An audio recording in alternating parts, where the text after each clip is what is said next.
C'était donc le journal de campagne. Alors nous sommes toujours en compagnie pour ce débat d'Hervé Omvan-Vono, représentant de la société civile, de Thierry d'Argenteuil-Combila, représentant du candidat Jean Ping, de Lys José Moukani Moukengi, représentant du candidat Paul Mba Bessol, et de Léandre Emmanuel Bouloubou, représentant du candidat Ali Bongo Ondimba. Il est question, durant ce débat, vous le savez, de relance du secteur agricole. Monsieur Combila, vous souhaitiez, juste avant la pause, réagir à certains propos de Monsieur Bouloubou concernant le développement agricole du Gabon. Je vais vous lire quand même des réactions de téléspectateurs avant que vous puissiez vous exprimer. Mike de Libreville, depuis la nuit des temps, le Gabon a toujours eu un ministère de l'Agriculture. À quoi sert ce ministère ? Quand bien même l'agriculture au Gabon ne connaît ou n'a pas connu d'avancées significatives. Alévina Larry de Libreville également. Ça s'adresse à vous. Donc je vous poserai la question un peu plus tard, Monsieur Bouloubou. Je vous en prie, Monsieur Combila, allez-y. Je pense que le Gabon a des cadres valables. Et notre ami qui représente le candidat Ali Bongo n'est pas dépourvu de talent, de connaissances et de formation. C'est la preuve que ce pays a une expertise réelle. Le véritable problème de notre pays, c'est au niveau de la méthode. Au niveau de la méthode. Et ce que nous reprochons justement au régime émergent, c'est son absence de méthode de travail qui trop embrasse mal été. D'abord, concernant le projet Grain, nous aurions souhaité, dans un premier temps, que Grain soit d'abord un projet pilote dans 2 régions ou 3 régions particulières, pour expérimenter le projet. La plupart des projets, des programmes de cette envergure-là, dans la plupart des pays que nous connaissons, parce que nous avons quand même une expérience éprouvée, parce que nous sommes quand même des hauts cadres, nous regardons ce qui se passe à l'extérieur. Moi, toute ma formation, c'est à l'étranger. Mais j'ai quand même des éléments de comparaison. Comment peut-on lancer un problème d'une telle envergure sur pratiquement 5 provinces du Gabon en moins de 2 ans? Il y a quand même un problème. Pourquoi n'avoir pas commencé par une expérimentation du programme Grain dans une région précise au bout de 3 ans, au bout de 4 ans, pour que les Gabonais soient convaincus de sa pertinence, de son ambition et de ses résultats. Ces résultats auraient pu convaincre nous autres qui sommes sceptiques et comprendre que si on étend ce programme sur l'ensemble du territoire national, l'expérimentation a donné ceci. Les résultats, les faiblesses du projet, les voilà. Les forces du projet, les voilà. À partir de ce moment, on peut continuer à étendre le projet sur l'ensemble du territoire national. Mais comme il fallait faire vite, parce que l'élection présidentielle arrivant, et là ce n'est pas... Les attentes des Gabonais sont ou bien parce que les attentes des Gabonais sont tellement pressantes. Les attentes des Gabonais sont tellement pressantes. On a fait comme ça. La deuxième observation que je voudrais faire, mais qui ne s'adresse pas aux techniciens qui sont en face de moi, qui sont des cadres valables. La deuxième république que nous prenons, qui viendront dans les 10 jours prochains, M. Bouloubou aura sa place parce que c'est un cadre valable. Mais notre débat n'est pas celui-là. Notre débat, c'est la méthode de l'émergence. Je vous dis, je n'ai jamais vu un pays qui décide, comme ça, en un septembre, de vouloir régler tous les problèmes du Gabon. Mais ce n'est pas possible. On a posé la pierre à Andem pour un aéroport international de Libreville. Cet aéroport n'existe pas. Il n'y a pas de travaux là-bas. C'est l'exemple que je vous donne. En même temps, on a voulu lancer une compagnie nationale en 2011, annoncée avec grand fracas lors du conseil des ministres délocalisé, je pense, à Mouila. Cette compagnie nationale n'existe pas. On a lancé les travaux du barrage sur les chutes de l'impératrice Eugénie à Fougamou. Ce barrage a fait long feu. 6 mois après, le grand chantier lancé devant la communauté internationale et devant la presse internationale a échoué. On a lancé le barrage le programme Grain souffre d'un environnement politique non maîtrisé. Et c'est pour cette raison que beaucoup ont pensé qu'il s'agit simplement de l'amateurisme. Allez à la Cité de la démocratie, je ne sais pas si vous connaissez l'histoire de cette cité. On l'a cassée en pensant qu'il y avait une solution de substitution. Au moment où je vous parle, le peuple gabonais est devenu un peuple de bédouins parce que nous organisons des conférences internationales sur les tentes alors que nous avons un acquis historique parce que la cité de la démocratie était une cité avant-gardiste. Voilà les problèmes que nous avons avec le développement de notre pays depuis 2009. Merci, M. Kombila. Monsieur Mva, alors, c'est pas la faute des techniciens. hormis le projet Graines, c'est ça que je le reconnais parce que je le suis depuis. Monsieur Kombila, s'il vous plaît, je vous en prie. Hormis le projet Graines, d'autres ont été initiés. Plus de 2 millions d'hectares sont cultivables pour les cultures industrielles, telles que le café, le cacao, l'huile de palme, on en a parlé. Comment les expliquer de façon, les exploiter de façon optimale au Gabon? Comment développer cela? Mais on est dans la perspective désormais. Le thème du débat, c'est par rapport à la relance agricole du Gabon, du secteur agricole. Moi, je crois à la relance, je crois à cette relance. J'invite les politiques à faire preuve de bonne foi, parce que dans un environnement où tout était en mode veille et qu'aujourd'hui, on a des milliers de Gabonais qui sont engagés, et ces milliers de Gabonais sont leurs électeurs également, qui croient à ce processus, il serait quand même important de regarder le programme avec un autre œil que celui du politicien qui a en face de lui un autre politicien de l'autre bord qui a initié un projet. Regardons le projet dans son cadre économique. Là, on était censé sortir justement de ce programme et parler d'autre chose, d'autres types de cultures, qu'elles soient vivrières ou de rente. Non, parce que c'est très important.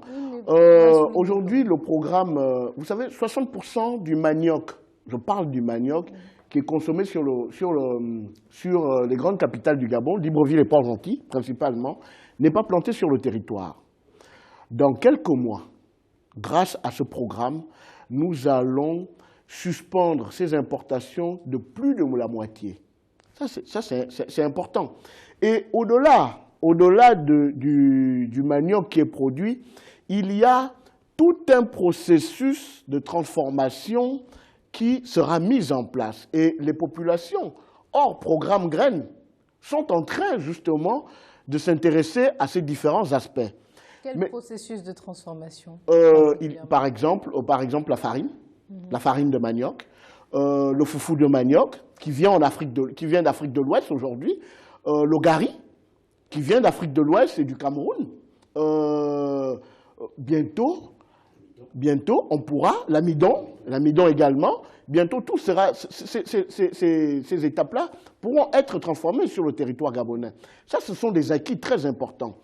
Est-ce que ça suffit à atteindre l'autosuffisance? Non, mais nous ne pouvons pas, pour un pays qui dépend à plus de 70% des importations, nous ne pouvons pas en un claquement de doigts dire que nous allons atteindre les objectifs. Mais il y a une chose qui est importante. C'est très important aussi ce qu'on est en train de dire, parce que les promesses, on parle de promesses électorales aussi. En 2009, atteindre l'autosuffisance alimentaire, on faisait partie. En 2016, ça en fait toujours partie. Il est normal. Vous savez, les politiciens, ils promettent beaucoup. C'est ça aussi la politique. Il y a beaucoup de tchatch. Mais ce que moi, en tant que société civile, je retiens, c'est est-ce que dans ce processus, dans ce programme, est-ce qu'il y a une amélioration des conditions de vie des Gabonais? Voilà ce qui m'intéresse.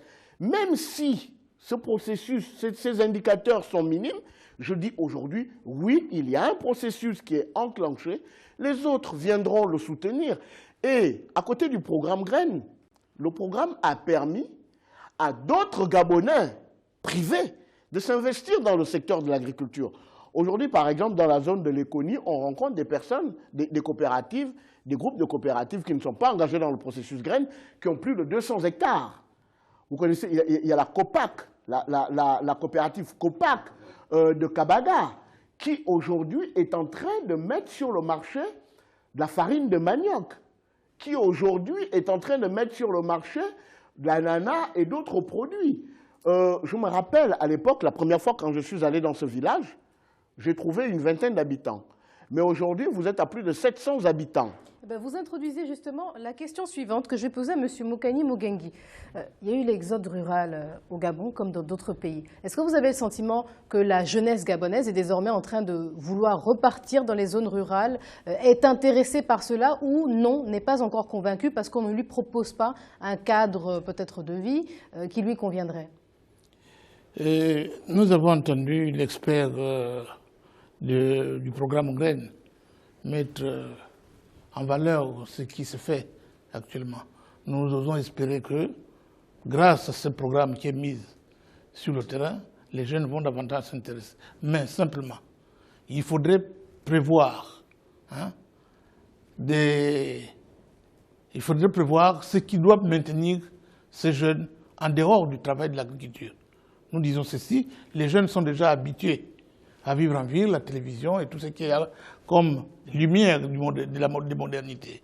Est-ce que ces jeunes-là resteront, ils rentrent le soir de son travail, et qu'est-ce qu'ils font? Est-ce qu'ils vont vraiment pérenniser, n'est-ce pas, le travail à venir? C'est ça que nous craignons.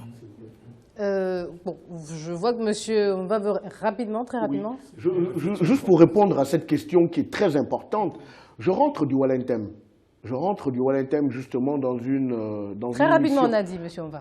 Je rentre du Walentem dans une mission d'évaluation de l'impact du programme Graines dans cette province. Et j'ai été agréablement surpris, par exemple, le canton Elelem. C'est le canton qui est situé entre Minzik et Oyem. C'est un canton qui, au quotidien, de manière permanente, il y a 4000 âmes qui vivent. Et dans ce canton, il y a 3 coopératives, et toutes les coopératives, et il y a l'électricité partout. Et donc, je pense qu'il y a un processus qui est en train de se mettre en place. Et ce processus ne doit pas seulement regarder le président sortant, mais nous espérons, nous, membres de la société civile, nous espérons que dans les programmes de société des autres candidats, cet aspect d'énergie figure en première ligne. Parce que sans énergie, nous ne pouvons pas véritablement avancer. Merci, monsieur. On va. Alors nous. Oui. Je voulais dire qu'il faudrait qu'on sorte du programme Graines, la personne de monsieur Ali Bongo. Puisqu'il est déjà un programme national. Ce programme intéresse tous les Gabonais. Parce que s'il reste programme Bongo, forcément, ce programme va, au fur et à mesure, désintéresser. Merci, monsieur Mokani Mogengi. Nous arrivons quasiment au terme de ce débat. Ce que vous allez faire maintenant, c'est, chacun à votre tour, il nous reste quelques minutes, dire ce que votre candidat propose en matière d'agriculture pour relancer ce secteur. Alors, quelles sont, je me tourne vers vous, les propositions du candidat Ali Bongo Ndimba pour dynamiser davantage l'agriculture gabonaise? Vous avez 1 minute. C'est quand même curieux que je n'ai pas pu répondre on arrive au terme du débat, donc soit vous parlez des propositions, soit vous parlez des propositions, soit on reste encore une fois à réagir sur les propos des autres. Je vais aller directement au message que je voudrais adresser à nos compatriotes pour dire que finalement, au terme de ce débat, il y a un consensus qui se dégage pour dire que le programme Graines est un programme utile, un programme pertinent pour notre pays. Donc je suis satisfait de voir que M. Dajandier a évolué dans le débat pour reconnaître effectivement que c'est un programme important, de même que le représentant M. Paul Mbabessol qui reconnaît que c'est un programme républicain et que c'est un programme important. Il vous reste 30 secondes, vous n'avez pas encore répondu à la question. Donc pour les perspectives, le programme Graines va effectivement booster le secteur de l'agriculture pour 2025, pour 2020, pour 2025. Donc nous n'avons aucune inquiétude là-dessus. Donc je voulais juste dire à nos compatriotes que Ali Bongo Ndimba, c'est le candidat qu'il faut pour effectivement relancer ces secteurs-là, parce que les autres, malheureusement, n'ont aucune alternative au programme Graines. Monsieur Kombila, le candidat Jean Ping a-t-il une alternative au programme Graines? Le président Jean Ping a une alternative. Mon projet pour mettre le Gabon à l'abri de la peur, c'est la composante de gouvernance démocratique, et mettre le Gabon à l'abri du besoin. Cette question doit être ramenée à la question de l'agriculture, la sécurité alimentaire et l'autosuffisance alimentaire. Le président Jean Ping est conscient que le Gabon a des terres arabiques, au même niveau peut-être que le pays comme le Cameroun, au niveau de la qualité, des terres. Le président Jean Ping propose un crédit agricole. Un crédit agricole qui doit permettre la naissance d'une classe d'hommes d'affaires gabonais qui doivent s'installer dans l'agriculture. L'approche du président Jean Ping n'est pas d'aller rechercher des multinationales internationales pour venir faire l'agriculture à la place des Gabonais. La dernière chose que je voudrais dire, c'est la spécialisation des régions agricoles. Cela me semble intéressant dans un pays comme le Gabon, avec le marché que nous avons. Tout le monde ne peut pas faire la même chose. Il faudrait que les gens de l'Éconie comprennent qu'ils ont l'igname. Le meilleur igname du Gabon se trouve à l'Éconie. Il faut donner aux gens de l'Éconie ce crédit agricole pour leur permettre de vendre ce meilleur igname, non seulement dans tout le Gabon, mais à l'extérieur du pays. Voilà la politique agricole du président Jean-Pierre. Monsieur Mokani Mokengue, votre candidat, le candidat que vous représentez, Paul Bahambessol, quelles seront ses mesures phares s'il est élu? Bon. Le RPG évolue dans le cadre d'une voie nouvelle. La voie nouvelle voudrait que tout ce qui se passe au Gabon ne concerne pas une personne ou une autre. C'est une voie ouverte au dialogue. Moi, toi, lui, ainsi de suite. C'est ce que nous appelons la tétravalence. Nous sortons du cadre binaire traditionnel, c'est moi, c'est moi, c'est moi, tel que nous le disons aujourd'hui, pour ce qui concerne la société graine que nous attribuons à M. Bongo. Hein? C'est donc le programme graine.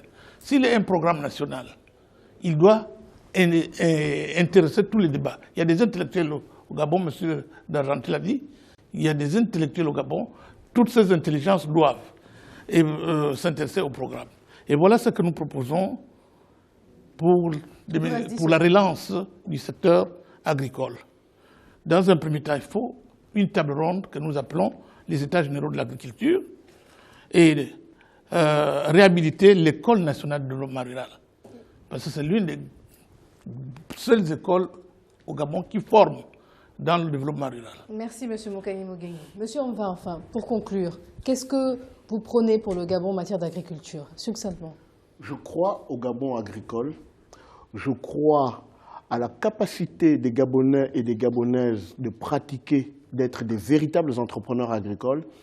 Je pense que nous devons enlever de nos têtes l'idée que le programme Graines appartient à un individu. Le programme Graines, c'est un programme économique qui appartient aux Gabonais. Actuellement, vous avez plus de 14 000 Gabonais qui sont engagés dans le processus. Quel que soit le président qui sera élu par le peuple gabonais au soir du 27 août, qu'il retienne que c'est un programme qui peut faire sa route. Il n'y a pas de meilleure solution, il y a des solutions. Et Graines est une piste de solution pour le développement agricole de notre pays, parce que c'est une obligation, c'est une priorité fondamentale pour le Gabon. Merci à vous, messieurs, d'avoir accepté de participer à ce débat. C'était un plaisir de vous recevoir. Nous n'avons malheureusement pas pu lire toutes les réactions, celles d'Aristide d'Oyem, d'Ahmed Legrand d'Oyem, de Yannick de Libreville et bien d'autres. Mais nous avons pensé à vous. Le thème de la prochaine émission sera la diversification de l'économie. Merci, chers téléspectateurs, de nous avoir suivis. Nous vous faisons vivre chaque jour la campagne électorale en cours au Gabon en vue de l'élection présidentielle du 27 août 2016. Merci de nous avoir suivis. Restez sur Africa 24.